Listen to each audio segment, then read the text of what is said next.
Good morning to another Corona Daily. Hello from Australia, from Jhana Grove.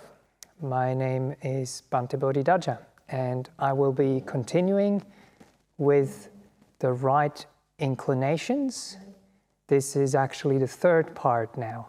So we've talked about the unwholesome states and how we can avoid those unwholesome states and how we can overcome them if they've already taken root in our hearts. And now we will be talking about the wholesome states, which, as I mentioned before, is actually really the work of meditation. Even if there are unwholesome states present, what we are trying to do in the practice is to replace them with wholesome states. And that often also has to do with inspiration. Ajahn Brahm described it early in his teachings that I've heard in the beginning, like when you are leaving your house. And if you're leaving your house, it is vulnerable to people coming and taking your things, like thieves coming into your place. And of course you can have, alarm systems and things like that. But the best way to keep the burglars, which are the bad, unwholesome mind states in this case, away from your house, is to invite your friends, to invite the wholesome, the good mind states into your house while you are away on holiday, and that will make sure that the burglars, that the unwholesome mind states won't be able to go there, because they will see there is people there, they will see the lights are on, they'll see it's already occupied, and it is not possible for unwholesome mind states to arise in a mind that is full of wholesome mind states. So the third right inclination has to do with inviting those mind states into our hearts and making them grow. So this time we are talking about letting it grow. We talked about letting it be, letting it go, and now it's time for letting it grow. One thing I was reflecting on, because recently it was my 10th anniversary here in Australia. I arrived in May 2010 to become an anagarika and ordain under Ajahn Brahm. And if there are anniversaries such as this one, or even birthdays or around Christmas time, I always try to take this as an opportunity to take a little bit of time and to reflect on all the good things that have happened in that period of time. So in those 10 years, there is so many things that have happened to me, so many kind-hearted people that have been around and have helped me on this monastic journey, or just helped me as a friend, as a fellow traveler, as a Kalyanamitta. And when we do remember these beautiful people and the beautiful acts they have performed, we are inviting those things into our hearts again and letting them kind of grow in our hearts and fill our hearts, fill our whole being, and get inspired. And that's what it is really all about. I often like to talk about three aspects in that respect, which is appreciation, gratitude, and then thankfulness. You might think that these three words are almost synonymous. They are very close to each other, but the way I like to think about them is that appreciation is the part of recognizing, of seeing that there is something of value, something which is precious, as the word appreciation suggests. So we have to see the value of the things first of all. And then we develop a deep gratitude, a deep attitude of gratitude within our hearts. And that, at a certain point, starts to kind of fill up that vessel of our heart and starts to overflow. And that's when we talk about thankfulness. So when gratitude starts to overflow, then we are becoming thankful. And that means that we're also letting other people know of the gratitude that we are feeling in our hearts. So that also means that we are acknowledging people for their good qualities, that we are maybe sending them a little note, or when we are doing metta meditation, that we are thinking of them and sending them our good thoughts. Ajahn Brahm also used a very nice simile over the years, and that's the simile of the photo album that I really liked and that I adapted for this purpose, to talk about this third aspect of right inclination. With the photo albums, it is quite obvious that we only usually, there might be some people who do it at other occasions as well, but usually when we do take photos, we take photos of beautiful things. So we don't really take a picture of when we failed a test, or when we got divorced, or when someone died.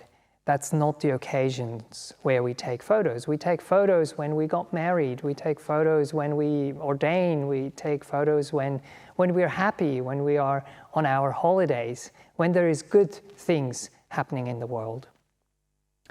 And that's when we are starting to recognize the things in our lives or in other lives that are of value. So that is the moment where we are actually physically taking a picture.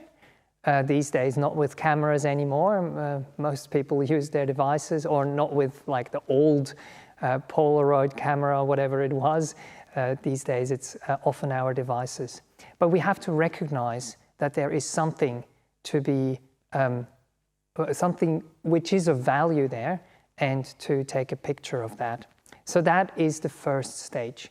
That is the recognition of something beautiful, of something nice happening there. The second stage is the stage of appreciation. And that could be compared to going through those photos again and then choosing the ones that are really close to our heart. In the past, that was actually a process. You know, you had to develop those photos. You couldn't just do that on a computer so quickly. And then you had to physically go through those pictures and choose the ones that you really appreciate. And then, as it is with our favorite foods, hopefully, if someone cooks our favorite food for us, or if we are able to cook as lay people our favorite foods ourselves, or go to a restaurant to enjoy them, not during the pandemic, but maybe later down the track, then we hopefully don't just eat those foods very, very quickly and think about all sorts of other things. We're hopefully savoring those things. And for the simile of the photo album, that's almost like we've chosen those pictures, we've put them in an album, so we can remember them later on, we can take them out again. And the savoring process is when we actually take one of those albums out, take some of those old memories, bring them back into our minds, as I did with all those nice memories that I accumulated over those 10 years, and then go through them again. And when we do that with those beautiful mind states, we will recognize that we are reliving those things. Those emotions that were present at that time start to arise in our hearts again, and we can really savor them. Very often, we don't spend enough time. We don't allow our minds to linger on those things long enough that we can actually really savor them. And then the last part is the treasuring part, or the guarding part, so that we make sure that those albums with our beloved pictures, those mental albums with our beloved memories that we have from the past, We make sure that they don't get destroyed. We make sure that they don't get thrown away. We make sure that they are not left out in the open. We make sure that the elements can't get at it, or that they don't burn down, or whatever it might be. So that is the part of treasuring those things. So that's a little simile for you today to remember. And if we think of the bus simile that we used before, now the buses that are coming have wholesome mind states written at the top there, where we know that's the destination where they will carry us. And because we really, really want to go there, that's the time where we jump on those buses and make sure that those emotions, that those mind states can grow in our minds. So what we are trying to kickstart here is the virtuous cycle. With the unwholesome mind states, we are all, I think, very familiar with the vicious cycle that can start happening, that can really drag us down, that can really catch us, and then it's very hard to get out of it. Now we're doing the same thing, but on the positive end, on the positive spectrum of things. So those beautiful things, when we get in touch with them, when we start to allow them to come in our hearts, there comes a point where they take over and where they carry us, and we are not doing the work anymore, where they have grown strong enough. And that's when the virtuous cycle starts to operate. In the past 2 sessions, we've talked about the unwholesome mind states, and that they could be compared with the virus that is going around in the world now, and we have to make sure that we don't get in contact with it, that we are in a safe place, that we don't get exposed. But now it's exactly the opposite. Now this contagion that is happening with positive mind states is something we want to welcome and we want to encourage in our hearts. So we try to get exposed. Now it's not our enemy anymore. Now it's our friends. And if we recognize there is friends out there, be it people or be it mind states, we want to hang out with them. We want to get exposed to them, and we want to make sure that we actually do get infected with this positive virus. And Ajahn Brahm often talks about the hepatitis B virus. So the happiness and the joy that we do want to get infected by. And it's also important that we learn to lean into those mind states. It can be a bit vulnerable at times, but we can develop and cultivate that to learn to lean into those states, to really bring them into our hearts, to let them in and to let them grow. Yes. And one of the things, of course, as well, with positive mind states, humor is definitely a very, very positive mind state.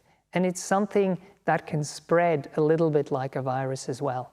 If you see people happy, if you see people just uncontrollably laughing, it is often very, very infectious. And you can't help and start laughing as well. So let us all get infected, inspired with those beautiful things that are out in the world there. Let us not get caught up too much in the things that are happening out there that are unwholesome. We're not trying to push them away or ignore them and say they don't exist, but it is important that we put our awareness in the right spots so that we make sure that we grow the flowers, as Ajahn Brahm so nicely says, and we don't grow the weeds. And how is that achieved? By putting the water in the right place, by watering the flowers and not watering the weeds. And what is the water? Water is attention and intention. So our awareness has to be placed on the right things. And wherever we let our awareness settle, those are the areas that are encouraged and that are starting to grow. So make sure we direct our minds in the right direction. And that's what we are practicing in meditation. So let's now meditate together and cultivate those beautiful mind states. First of all, as usual, we get in a comfortable position that we can hold for a little while, so that we don't have to move around too much during the meditation. But in the beginning, that is really the time where we feel our bodies and make sure we can put them in the most comfortable and conducive position. And once we close our eyes,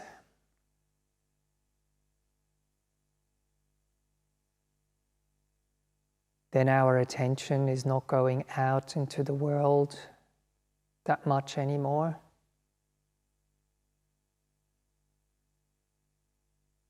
And we can let it turn inwards.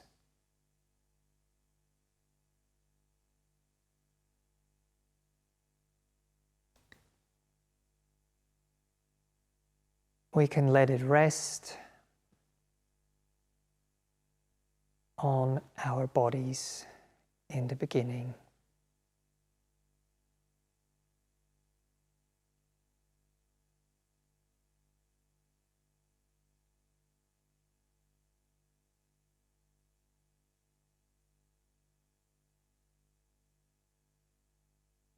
And as we let our breaths naturally deepen,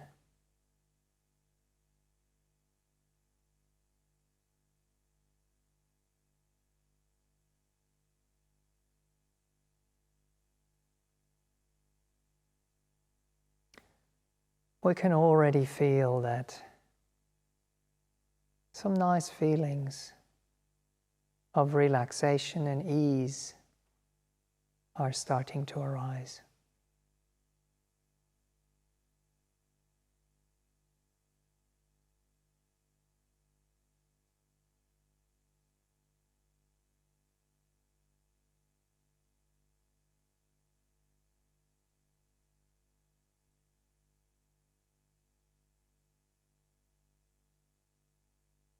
Try and see if there is areas in your body that are not that relaxed, that are not that at ease, that might be a bit restless or sore.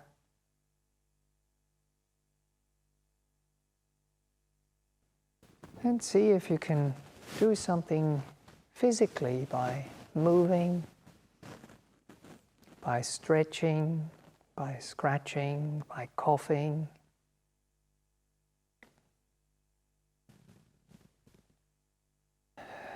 To make them feel more at ease.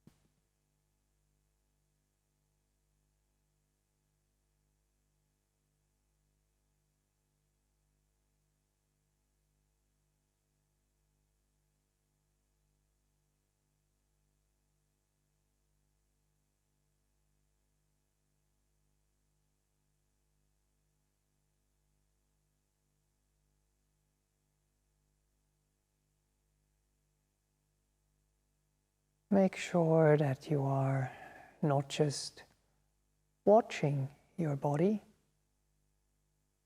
with awareness, but that there is also kindness and care present at the same time.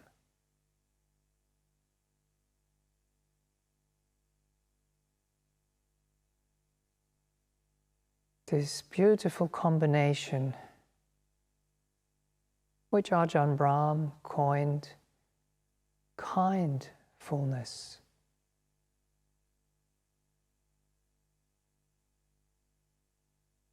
Kindness and mindfulness.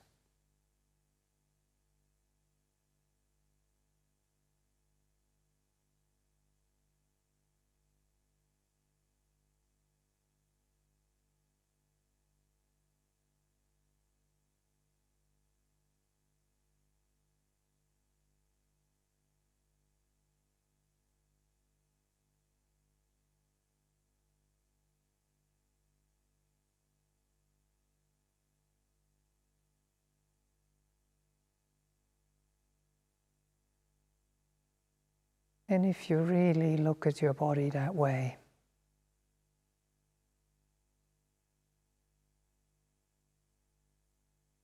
it will become still,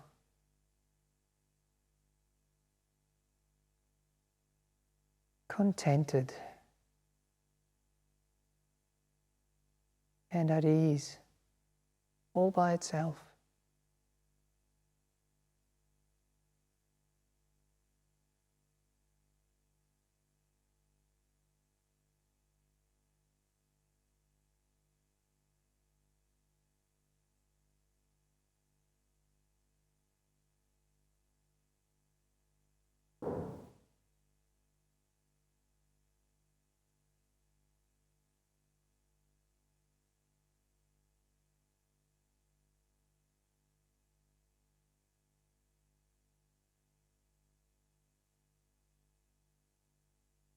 If there is still some discomfort anywhere in your body that can't be reached from the outside, you can just ask your body, "Body, is there anything I can do to make you more relaxed?"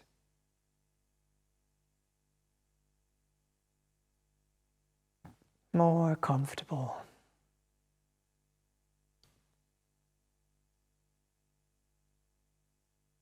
And then just sit there,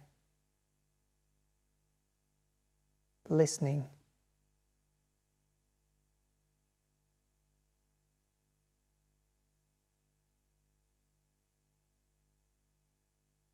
Open to adjust.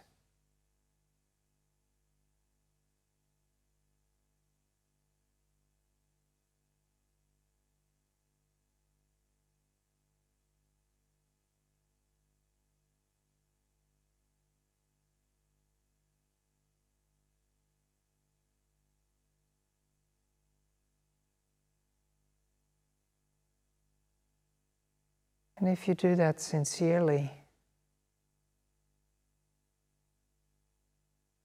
your body will feel heard. It will feel seen and cared for.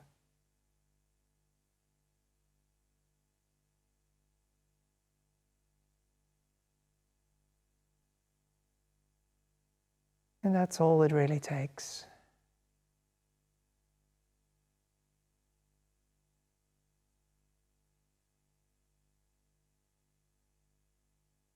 For it to deeply relax.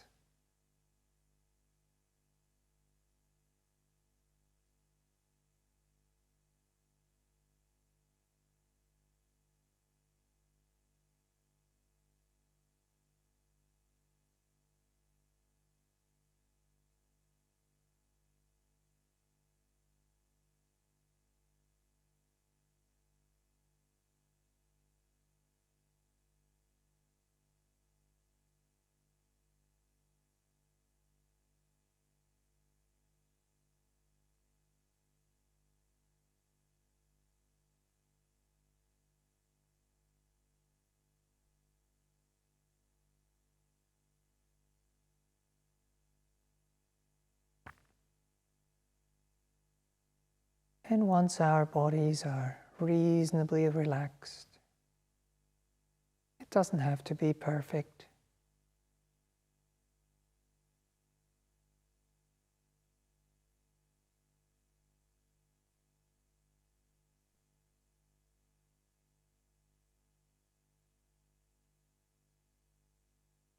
We can go a step further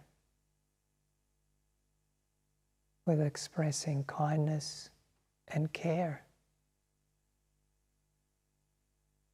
through trust.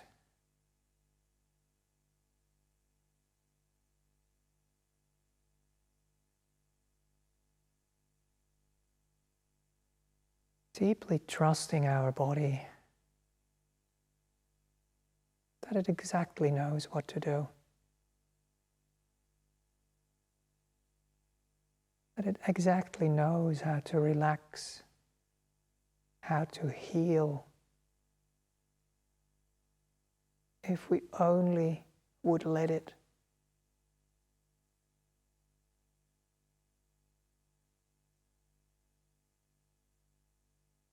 Trust means we let it go even more deeply.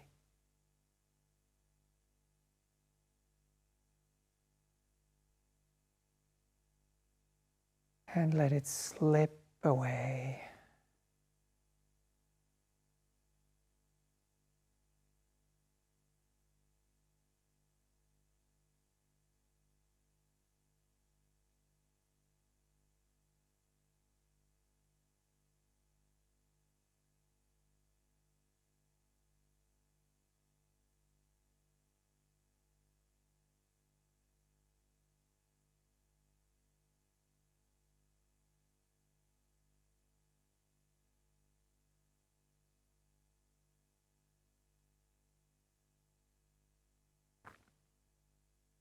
And as we enter into the mental world now, into the world of thoughts and emotions,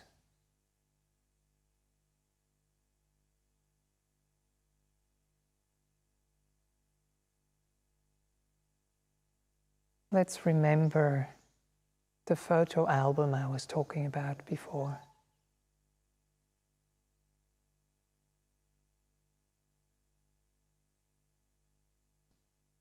And let's see if we can dig out some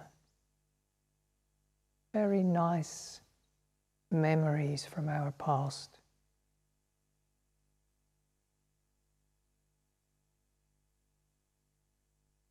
Think of some kind-hearted people.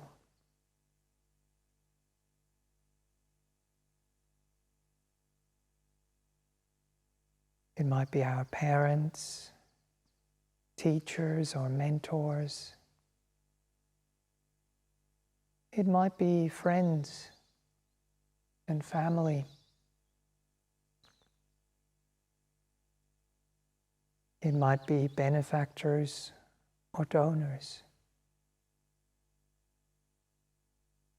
Or it might even be a stranger who has shown us kindness and care on our life's journey.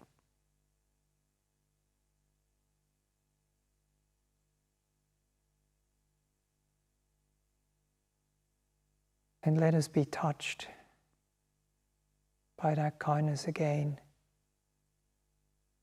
by remembering it, by recalling it.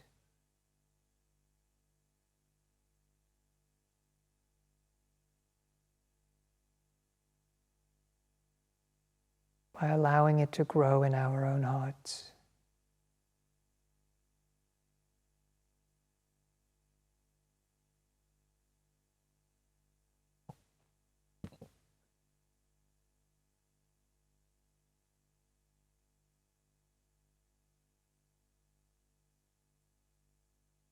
So that this feeling of worth, of being seen and heard and understood, can take root in our mental world.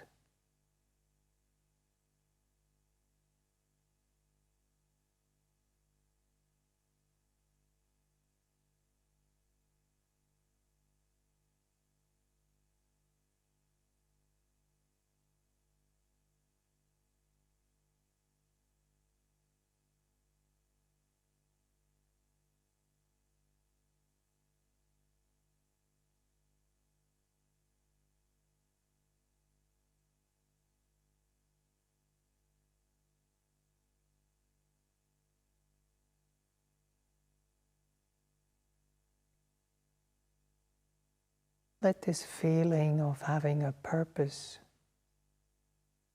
of being of use,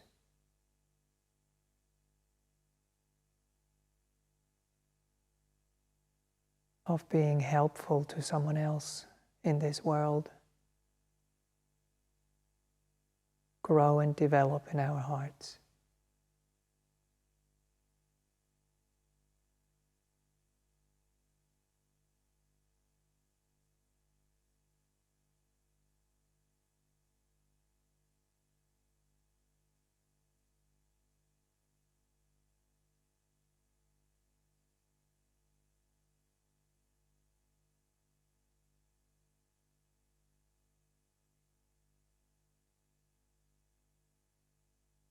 Let this force of love,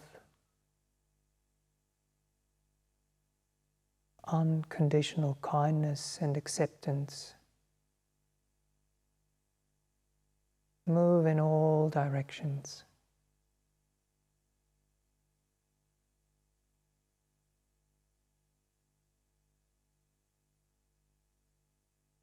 And also fill the deep and dark and murky parts of our minds that need it so much.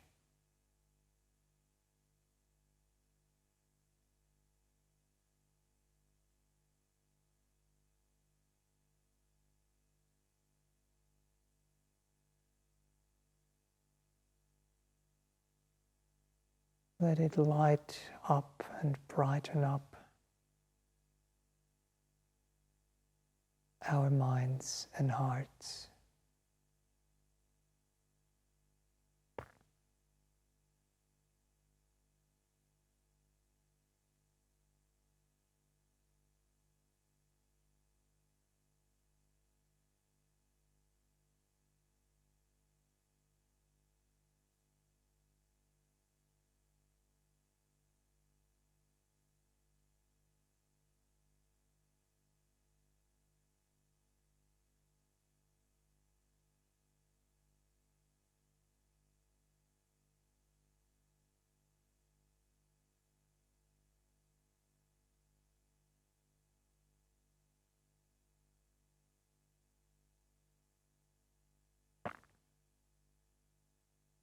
It's like a warm bath of those beautiful qualities.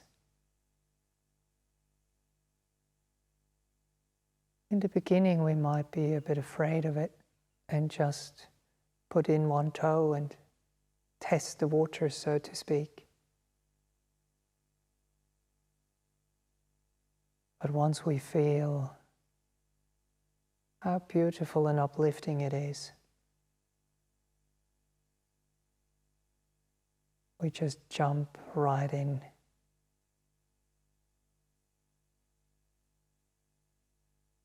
And let the water cover our whole bodies.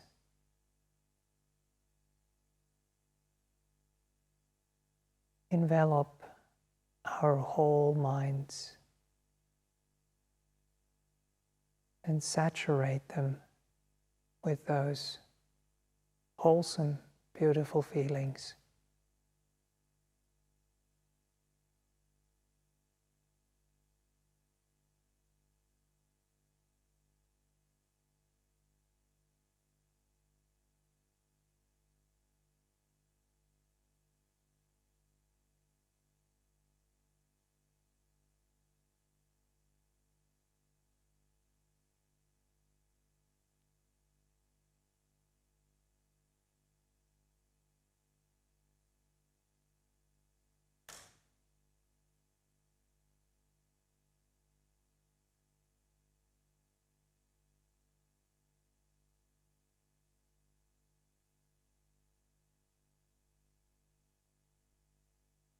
If we are happy to just stay with those wholesome mind states, hang out with them,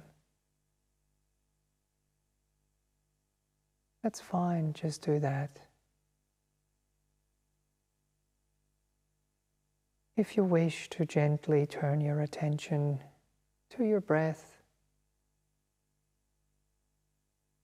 you can do that as well.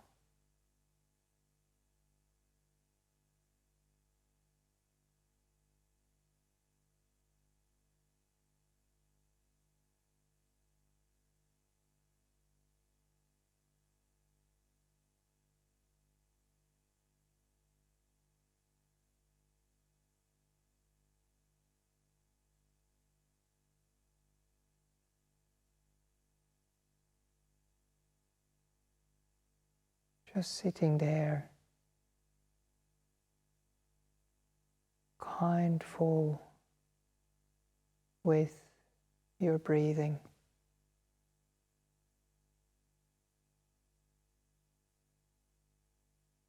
Moving in and moving out.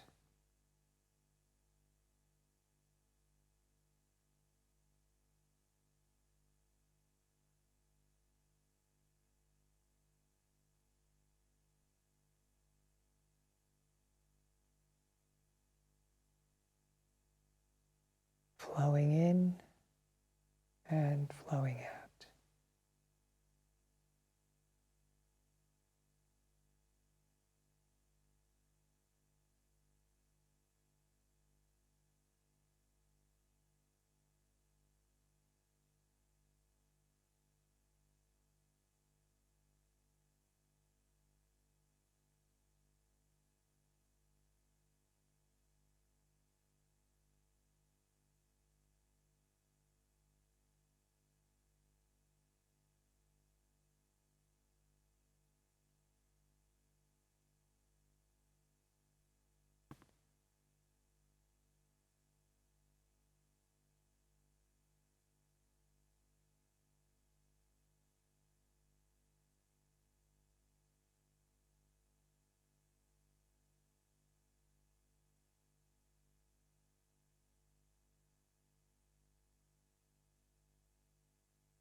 And as we are now slowly getting close to the end of this meditation,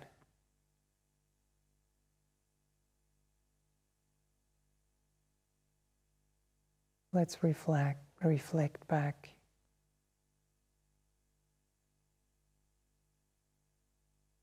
and see how this guided meditation, how this way of remembering the positive things that have happened to us in our lives so far, how it has affected our bodies and our minds.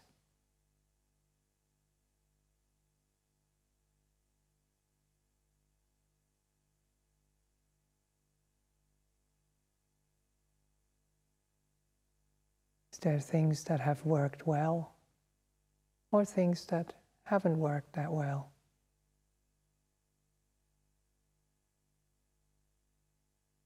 So that we can learn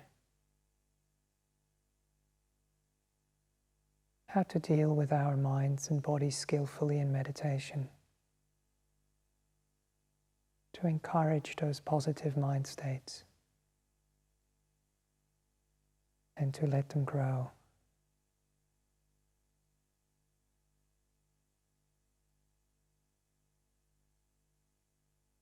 And as they grow, experience how peace,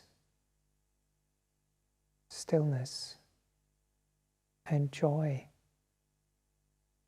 increase.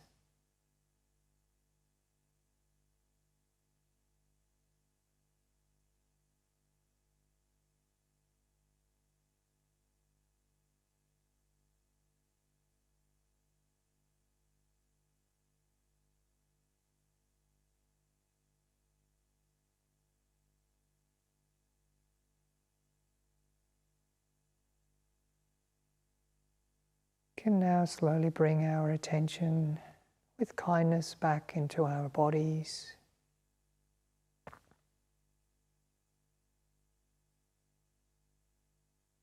Feel them sitting in our rooms, wherever we might be on this globe.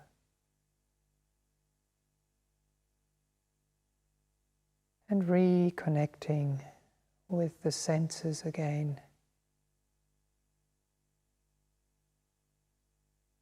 Hearing, feeling, maybe also smelling. And as we gently open our eyes, with seeing.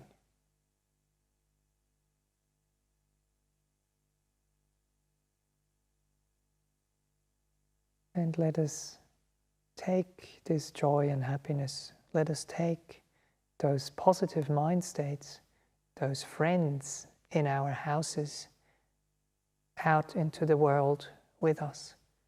Because if they are present, as I said in the talk in the beginning, then the unwholesome mind states, the burglars, won't be able to enter our houses, our homes, and our hearts. I hope this is useful as a reflection for you for today's daily Corona.